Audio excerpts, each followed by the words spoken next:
உலகெங்கிலும் வாழும் JK TV அன்பு நண்பர்களுக்கு இந்த சிக்கல் தம்பி அன்பு வணக்கம். இன்றைக்கி நம்ம என்னத்தை முக்கியமாக பார்க்க போகிறோம். நாடு முழுதும்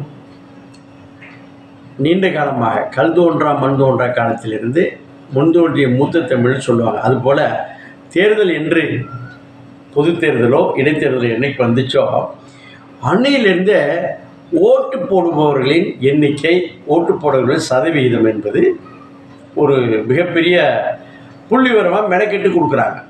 80% ஆகிவிட்டது, 70% ஆகிவிட்டது. இது அதிகபட்ச வாக்குப்பதிவு எவ்வளவு, குறைந்தபட்ச வாக்குப்பதிவு எவ்வளவு, இதை பற்றி தான் பேச்சு. ஐயா, இந்த வாக்கு சதவீதம் என்பது இன்றைக்கி நேரத்தில் அது வரிசையாக வந்துக்கிட்டு இருக்கு. அந்த இப்போது சராசரியாக பார்த்தோம்னா 60, அதிகபட்சம் 70 சராசரியாக வந்திருக்கு. எல்லா தேர்தலும், சட்டமன்ற தேர்தலாக இருக்கட்டும், நாடாளுமன்ற தேர்தலாக இருக்கட்டும், இடைத்தேர்தல், இதுதான் நடந்துகிட்டு இருக்கு. அந்த 30% வச்சுக்கோமே, 70 அதிகபட்சம் செய்துவிட்டால் 30% என்ன ஆணிச்சு? அவங்க இருக்கிறார்களா இல்லையா, வெளியூர் போயிட்டாங்களா, இல்லை இஷ்டம் இல்லையா, சரி வராதவர்கள் கூட நோட்டா என்று ஒன்று 49 என்பது கூட கொடுத்தாச்சு, இருந்தும் ஃபில்லப் ஆக மாட்டேது. என்ன காரணம்? ஒரு உதாரணமாக வச்சுக்கிட்டோம்னா, நம்ம 2011 16 சென்னை பெருநகர சென்னை மாநகராட்சியுடைய மேயருடைய நேரடியாக அட்மின் பிஏவாக இருந்து பணியாற்றக்கூடிய வாய்ப்புகள் இருந்துச்சு. அந்த காலகட்டத்தில் பார்த்தோம்னா சென்னை மாநகராட்சி ஒரு குறிப்பிட்ட ஸ்டேட் கவர்மெண்ட் மாதிரி, அது எந்த பவரும் இல்லைங்கிறது வேறு. அது குப்பைன்றதுக்கும் கொசு மருந்து அடிக்கிறதுக்கும் ரோடு போடுறதுக்கு மட்டும்தான். மிச்சம் எல்லா பவரும் அந்த மாநில அரசை வச்சுருக்காங்க. ரோடுன்னா ஹைவே ஏவாவில் வச்சுக்குவார், பொதுப்படுத்தணுன்னா அவங்க, அந்த கூவத்தை சுற்றுவாங்க அவங்களே வச்சுக்குவாங்க. இது ஏதோ ஒரு சின்ன அதை நம்ம உள்ளே போட்டு அதை பற்றி விரிவாக உள்ளாட்சி அமைப்பு என்றாலே பிரித்து கொடுத்துட்டு பண்ணால் அதை செய்ய மாட்டாருன்னு வச்சோம். அதில் மாண்புமிகு மேயர் அவர்கள் இன்னைக்கு மாண்புமிகு அன்னைக்கு மாநகர தந்தையாக இருந்த அவர் கணக்கெடுக்க சொன்னோம். எல்லாம் 28-30 துறைகள் இருக்கின்றன. ஒவ்வொரு துறையிலும் எத்தனை கோப்புகள் தேங்கி இருக்கின்றன, அதுவும் குறிப்பாக எத்தனை வருடங்களாக இருக்கின்றன அப்படின்னு ஒரு தம்புருள் வச்சுக்கோங்க. ஏப்பா அதிகபட்சம் இப்போ இருக்கிறது, இப்போ கல்லெடுது அப்படின்னு கேட்டோன்னே 27 வருடங்களாக கோப்புகள் முடிக்கப்படாமல் இருந்தன. அப்புறம் 25, 15, 20 வருஷம் ஆனால் சரிப்பா அதிகபட்ச கோப்புகளை முடிப்போமா அப்படின்னு சொல்லிட்டு இங்கேருந்து 27 வருடமாக ஒரு கோப்பு முடிக்கப்படாமல் இருக்கின்றன. அது என்ன கோப்பு பாப்பப்பா எடுப்பா என்னன்னு பார்த்தா, பொது சுகாதாரத்துறையில் அந்த அனிமல் ஹஸ்பண்ட்ரின்னு சொல்லக்கூடிய அளவுக்கு, அந்த அனிமல் ஹஸ்பண்ட்ரின்னு சொன்னால் அந்த விலங்கு, அந்த மாதிரி ஆடு மாடுகள், அதை பற்றி தொடர்பான, நாய் அது மாதிரி தொடர்பான ஒரு துறை.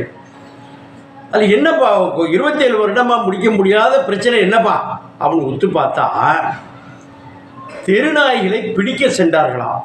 அந்த பிடிக்க போகிறப்போ அங்கே இருக்க ரவுடிகள், அங்கே இருக்க கொஞ்சம் தாதாக்கள் பிடிக்கக்கூடாதுன்னு சொன்னாங்களாம். அதற்கு எங்களுக்கு போலீஸ் பாதுகாப்பு வேண்டும் என்று போலீஸ் கமிஷனர்கிட்ட யார் கேட்குறார், மாநகர ஆணையர் கேட்கிறார். ஒரு கடிதம், இதுதான் அடிப்படை. இது 15 நாளைக்கு ஒரு தடவை ரிமைண்டர் கொடுக்கணும், தேவைப்பட்டால் 20-21 நாளைக்கு ஒரு ரிமைண்டர் கொடுக்கணுங்கிறது ஒரு கணக்கு. 15 நாட்களுக்கு ஒரு முறை கொடுத்த ரிமைண்டர் கொடுத்தா ஒரு வருடத்தில் 12 மாதம் 60 ரிமைண்டர் கொடுக்கப்பட்டு 27 வருஷத்துக்கு என்ன கணக்கு பண்ணி பார்த்தா 1320 ரிமைண்டர். இது தொடர்பாக எடுத்த நடவடிக்கை என்ன, இது தொடர்பாக உங்களுக்கு கவனம் ஈர்க்கப்படுகிறது, இது தொடர்பாக உடனே நடவடிக்கைகளை விவரம் தெரிவிக்கும். இப்படியா போயிட்டு இருக்கு. கடைசியில் யாரையா கையெழுத்து போட்டது, கடைசியாக போச்சு என்னன்னு கேட்டால் ஒரு வெட்டினரி அசிஸ்டன்ட் சொல்கிறாரு. இங்கே நான் தான் சார், என்ன தப்பா, என்னப்பா அதில் ஃபைலில் என்ன படித்தோம், இல்லை சார் இதை அப்பா வச்சாங்க. இதுதான் அரசு ஊழியர்கள், தமிழக அரசு ஊழியர்கள், மத்திய அரசு ஊழியர்களுக்கு உள்ள ஒரே ஒரு பணி. அதனால வேலை வெட்டி இல்லாமல் வந்துடுறது, உட்காந்துட்டு நம்மள மாதிரி மனிதர்கள் தானே 30-35 வருஷமாக தேய்ச்சிட்டு போகிறது ஒரு மைண்டு அப்ளிகேஷன் ஆஃப் மைண்டே இல்லாமல் ஓடி இருக்கு. அப்போ மேயர் அவருடைய முன்னிலையில் நம்ம சொன்னோம்.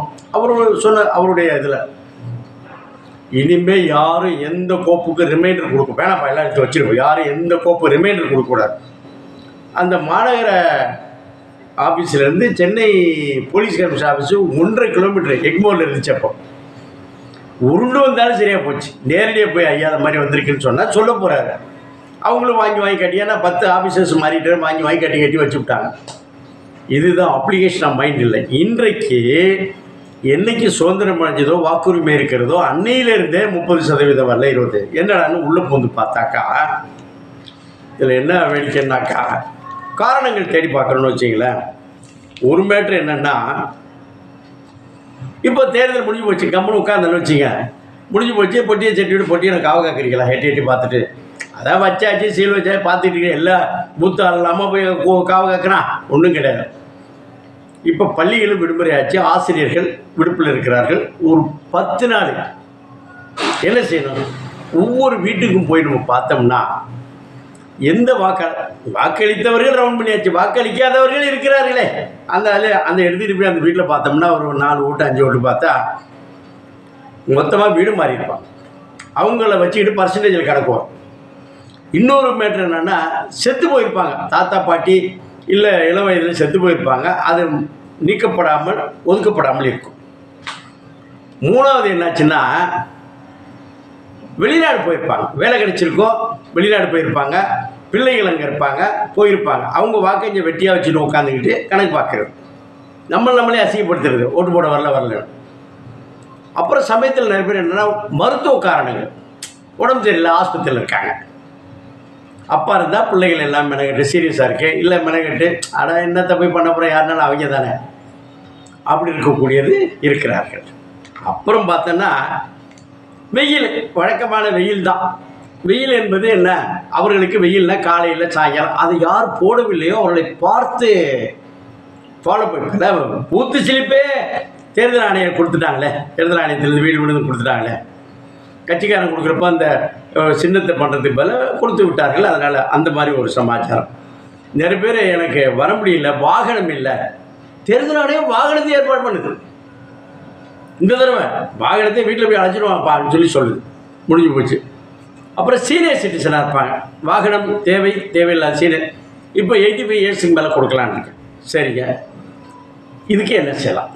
இது கணக்கெடுக்கணும். போய் பார்த்துட்டோம்னா மேட்ரா 1 வீக்கில் ரவுண்ட் பண்ணிட்டே வரலாம். இவர் இல்லை, இப்போ 6 ஃபார்ம்னாக்க இல்லாதவர்களை சேர்ப்பது. 6 ஏன்னா வெளிநாட்டில் இருந்து கொண்டு அங்கே வாக்குரிமை இல்லை என்று உறுதிப்படுத்திட்டா அதை சேர்த்துக்கொள்ளலாம். 7வது அது புதிதாக நீக்கம், செத்து போயிட்டாங்க, ஊருக்கு போயிட்டாங்க, இடம் மாறி விட்டார்கள், போய்விட்டதுன்னு போச்சு. இது சிம்பிள் பண்ணலாம்ல, தான் சும்மா எதே புலம்பிட்டு இருக்கக்கூடாது, மைண்ட் அப்ளை பண்ணணும். சத்யபிரதா சாஹூ என்பவர் ஒரு தனி அலுவலர், அவரே தோண்டி துருகிட்டு கிடக்க முடியாது. இவர்களுக்கு ஆலோசனை கட்சிகள் கொடுக்கலாம், செய்யலாம். கட்சிகள் எதுக்குப்பா இதை வச்சு செத்து போயிட்டான்னு இருந்தால் கூட கள்ள ஓட்டு போட்டுக்கலாம், இப்போ முடியாது. ஆதார் கார்டு ஆல்மோஸ்ட் ஃபிக்ஸ் ஆகிடும். இப்போ இதுக்கு இன்னொரு வழி இருக்குது. ஆதார் கார்டும் ஓட்டர் ஐடி ஒன்றா சேர்த்து வச்சால், இப்போ நம்ம கம்ப்யூட்டரில் இந்த இதில் என்ன செய்கிறோம், டூப்ளிகேட்டாக இருக்கிறது பூரா ஆட்டோமேட்டிக்காக ரிமூவ் ஆகிடும்.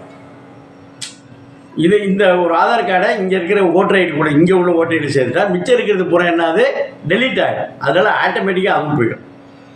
3வது இந்த ஊருக்கு போயிடலாம்னு வச்சுங்க. இப்போ ஒரு நண்பர் ஒரு வீட்டில் திருட்டு நடந்து போச்சு. அது என்னாச்சுன்னா, இந்த க்ளவுஸ் போட்டு திருடி இருக்கிறாங்க, அந்த முனையில் இந்த இடத்துல என்னது லேசாக தெரிஞ்சு போச்சு, அந்த கிழிஞ்சிருக்கு. அது தூக்கணும் பாருங்க, அந்த ரேகையை எடுத்துட்டாங்க. அந்த ரேகையை வச்சு பார்த்தா